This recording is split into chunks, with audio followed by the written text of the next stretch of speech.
الآن مع كلمة مؤسس هذا المشروع والساعي بكل جد واجتهاد وإخلاص لإنجاح كل فقراته، الشيخ الجليل الفراضة الحاج كريم عبد الحسين البيضاني، يتفضل الآن ليلقي كلمته مشكورا.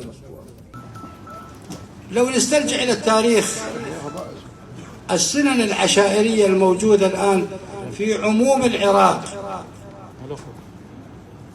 إذا ما أرد بالغ بالموضوع، انطلقت من محافظة بيسان. كل سنة عشائرية موجودة الآن صعدت إلى الشمال وإلى الجنوب، هي أساسها محافظة بيسان.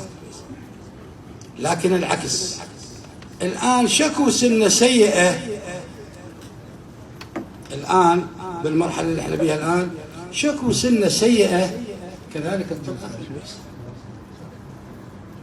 يعني ما عمروا آبائنا واجدادنا خربنا احنا. اكو عادات ندرسها دراسه دقيقه شويه قد تتعارض مع ابو الشمال.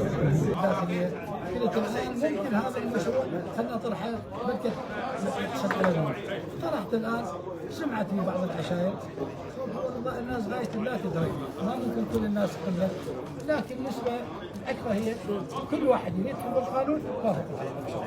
ندعو من الله نناشد الدولة بنفس الوقت يعني ما تدعمنا بهذا المشروع، احنا غير موافقين معه.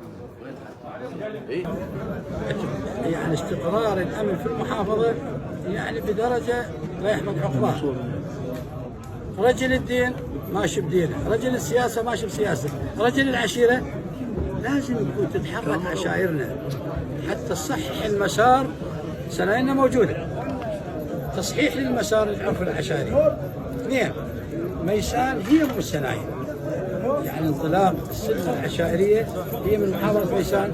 الآن أصبحت ميسان ملامة في كل الميادين في كل المجالات، لكن نقول لهم إن شاء الله ستكون ميسان هي كما كانت العمارة وترجع سنايرها الأولية.